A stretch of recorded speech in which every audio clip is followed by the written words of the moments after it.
عموماً یہ ہوتا ہے کہ جو شخص کسی خاص گروہ کے اندر ہوتا ہے یا کسی خاص طریقے کو فالو کر رہا ہوتا ہے وہ شک میں پڑ جاتا ہے، کیونکہ بار بار لوگ اسے گمراہ کہہ رہے ہوتے ہیں۔ تو سوال یہ پیدا ہوتا ہے کہ کیا کسی انسان کے فتویٰ دینے سے یا کسی انسان کے فیصلے سے واقعی کوئی گمراہ ہو جاتا ہے یا وہ ہدایت پر نہیں ہوتا؟ اس کا فیصلہ کون کرے گا؟ یہاں پر فرمایا فَاللَّهُ يَحْكُمُ بَيْنَهُمْ يَوْمَ الْقِيَامَةِ، ان کے درمیان اللہ قیامت کے دن فیصلہ کرے گا کون حق پر ہے اور کون نہیں، فی ما کانوا فیہ یختلفون، جن معاملات میں یہ اختلاف کرتے ہیں۔ لیکن بات یہ ہے کہ جب انسان ایک دفعہ مرنے کے بعد قیامت کے دن جی اٹھے گا اور پھر اس کو پتہ چلے گا کہ وہ حق پر نہیں تھا، تو واپس پلٹنے کا تو کوئی راستہ نہیں ہوگا۔ پھر انسان کیا کرے؟ کیا دنیا میں آنکھیں بند کر کے بلائنڈ فیتھ رکھے کہ دین کے بارے میں کوئی سوال نہ کرے، کچھ جاننے کی کوشش نہ کرے یا کسی سے کچھ پوچھے نہیں، اور جو ماں باپ کا دین ہے یا آباء و اجداد کا بس اسی کو حق سمجھے؟ معیار کیا ہے حق کو پانے کا؟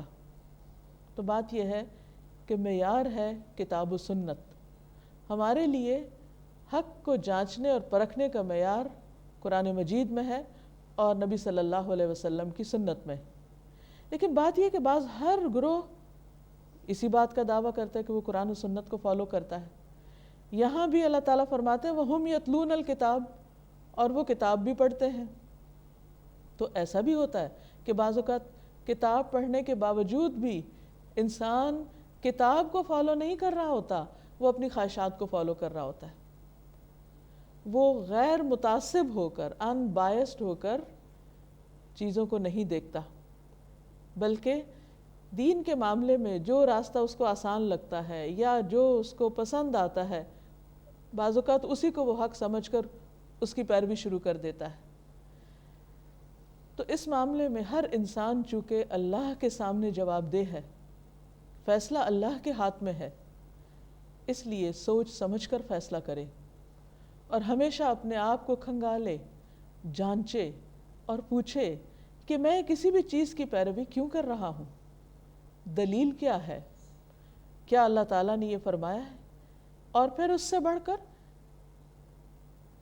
کیا اللہ سبحانہ وتعالیٰ نے ایسی کوئی بات فرمائی ہے، اور پھر کیا نبی صلی اللہ علیہ وسلم نے اور صحابہ کرام نے ان احکامات کو اسی طرح لیا؟ مثلا نماز ہی پڑھنے کی بات ہے یا اسی طرح دیگر احکامات ہیں، زکوٰۃ کی ادائیگی کی بات ہے۔ ایک تو یہ کہ قرآن مجید میں آتا ہے کہ نماز ادا کرو اور انسان کہے کہ ٹھیک ہے اب جیسے میرا دل چاہے میں ویسے ہی کر لیتا ہوں۔ نہیں، ویسے نہیں کر سکتے، کیونکہ اللہ تعالیٰ نے کتاب کے ساتھ پیغمبر بھی بھیجا، معلم بھی بھیجا، جس نے سب کچھ کر کے دکھایا کہ کوئی بھی کام کیسے کیا جائے گا۔ اسی طرح زکوٰۃ کی ادائیگی میں انسان یہ نہیں کر سکتا کہ اپنی مرضی سے جو جی چاہے جس کو دے دے اور کہے میں نے زکوٰۃ دے دی، نہیں، اس کا پورا ایک طریقہ ہے، پروسیجر ہے، اس کو فالو کرنا ہوگا۔ تو کسی بھی کام کے بارے میں اگر انسان سچے دل سے یہ چاہتا ہو کہ وہ صحیح راستہ اختیار کرے، تو اس کے لیے لازم ہے کہ اپنے ذہن کو ہر طرح کی باتوں سے خالی کر کے قرآن و سنت کا مطالعہ کرے اور حق کو جاننے کی کوشش کرے، کیونکہ حق کسی خاص گروہ کی اجارہ داری نہیں ہے۔ حق تو اللہ کی بات میں ہے، اللہ کی بات سچی ہے، اس کے پیغمبر کی بات اور طریقہ زندگی درست ہے۔ عام طور پر جب اختلافات ہوتے ہیں، گروہ بندیاں ہوتی ہیں، تو پھر ایک دوسرے کے مذہبی اداروں پر بھی حملے ہونے لگتے ہیں اور ان کی ویرانی کی کوششیں کی جانے لگتی ہیں۔ مساجد پر حملے ہوتے ہیں، لوگوں کو مسجدوں سے متنفر کیا جاتا ہے۔ تو اللہ تعالیٰ فرماتے ہیں وَمَنْ أَظْلَمُ مِمَّنْ مَنَعَ مَسَاجِدَ اللَّهِ أَنْ يُذْكَرَ فِيهَا اسْمُهُ، اس سے بڑا ظالم کون ہوگا جو لوگوں کو اللہ کے گھر آنے سے روکے اور وہاں ذکر کرنے سے روکے کہ وہاں اللہ کا نام بلند نہ کیا جائے، وَسَعَى فِي خَرَابِهَا، اور ان کی بربادی کے درپے ہو جائے۔ مسجد کی ویرانی کس چیز سے ہوتی ہے؟ جب مسجد میں آنے والوں پر ظلم و ستم کیا جائے، یا مسجد میں آنے والے خود اپنے پہ ظلم ڈھائیں ایک دوسرے سے لڑائی جھگڑا کر کے، اور مسجدوں کے اندر ان کی بے حرمتی کی جائے بحث مباحثے اور ایسے کاموں کے ذریعے کہ جس سے لوگ مسجد میں نہ آئیں۔ بعض اوقات ایسا ہوتا ہے کہ کوئی ایک شخص اللہ سے محبت کرتے ہوئے اللہ کی یاد کے لیے کسی مسجد میں قدم رکھتا ہے تو وہاں اس کا ایسا رویہ یا ایسا سلوک ملتا ہے پہلے سے وہاں بیٹھے ہوئے لوگوں کی طرف سے کہ جس سے وہ آئندہ مسجد جانے سے ہی ڈرنے لگتا ہے۔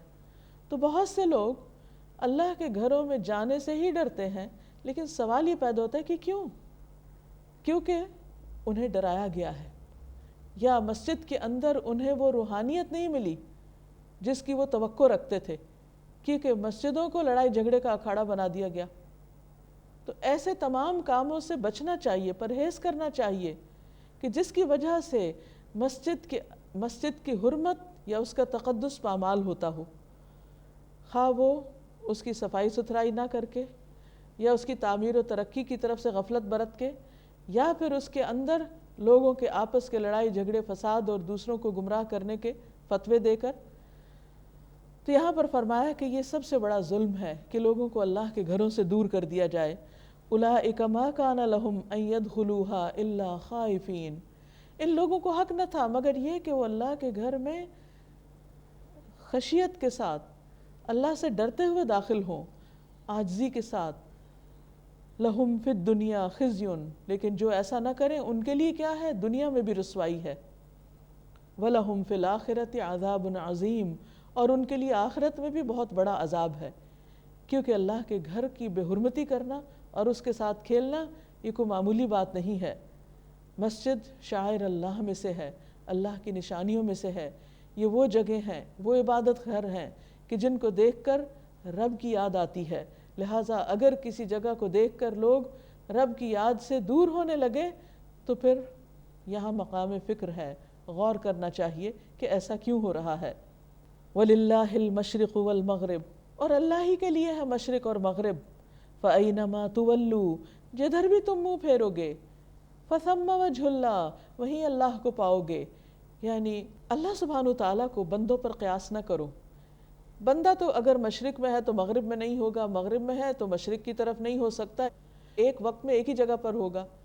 لیکن اللہ سبحانہ وتعالیٰ اس کو آپ کسی خاص سمت یا کسی خاص چیز میں مقید نہیں کر سکتے۔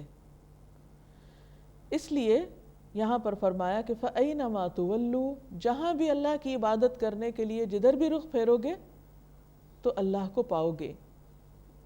ہاں، پھر ایسا کیوں ہے کہ ہم سب قبلے کی طرف رخ کرتے ہیں؟